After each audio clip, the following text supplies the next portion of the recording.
congratulations on the big win first off. You were emotional in the cage afterwards, yelling, excited. I mean, just take us through that one.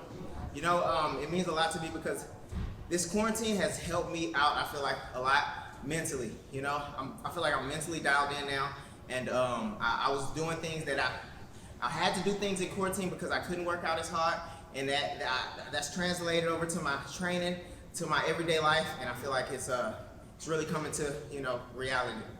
Yeah, and so you're one of the top bantamweight prospects in the world. You have been for a while. You've continued to prove what really everyone thinks of you, and your grappling was just dominant tonight. To do it to an undefeated prospect, you know, what does that feel like? Man, it feels good. Yeah, somebody else had to go, man. I had to, you know, he hasn't tasted defeat, and all of his fights has been in Bellator, you know. I feel like you're right. A lot of people know that I'm a dangerous threat, and I'm starting to see that more and more as people deny fights for me, as people, you know, kind of duck and dodge me, and how I perform. You know, I feel like I'm really starting to come into my own. It's really fun for me, and people are definitely noticing. I know it's a lot of eyes, and we're watching that matchup, especially in the bantamweight division, which is a killer division. So many great guys, you know, in this division. So, you know, I'm excited to get a win over, you know, what's considered to be one of the elite of Bellator. Yeah, and I mean, speak on that division. I mean, there's a lot of exciting fighters. There's a vacant belt there. You know, what's next for you? You know, I no disrespect to the guy, and I don't know what his team or whatever is doing, but I feel like I was supposed to fight Patchy Mix this fight.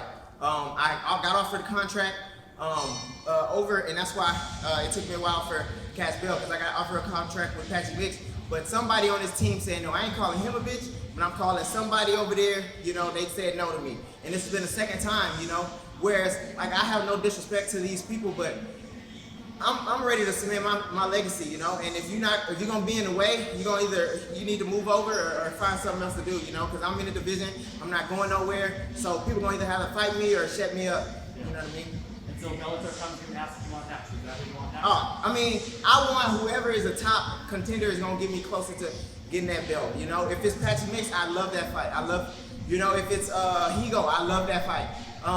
Ricky Mendejas, I know we're under the same management company, but I love that fight. You know, I love fights that are gonna get me closer to my goal. You know, nothing against any of these guys, but it's getting to a point where, yeah, people know that I'm good, but I'm gonna have to fight these guys for people to recognize, you know, for civilians, for Bellator, whoever, to recognize that I'm not going nowhere. You're gonna be watching this main event closely tonight. Oh, I'm definitely gonna be watching this main event, but it's not so much as for opponents, but my teammate, one of my longest, you know, teammates at Ruby Sports, Sergio Pettis, he's taught me a lot. He's done a lot for me. You know, we've taught each other a lot. So he's fighting, and I know he's gonna kill it. He's so dominant. You know what I mean? So that's exciting to watch.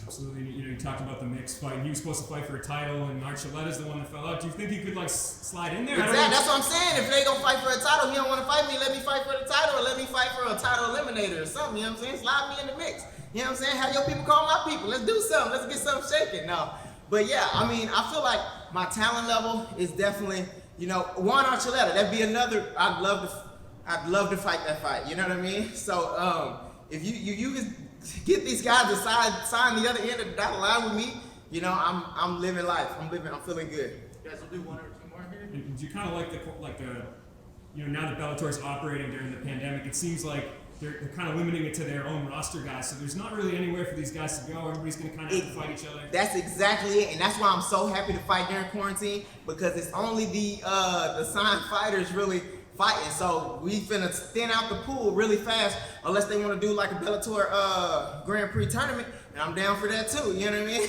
So that's why. I mean, I know they got a card coming up August 7th. You know what I'm saying? If they need me to stay here an extra week, you know what I'm saying, to fill in, just know I'm here. I'm here and I'm ready. You know what I mean? That was gonna be my next question. Was a timeline? You're feeling healthy and everything, ready to go again? Yeah, I can go.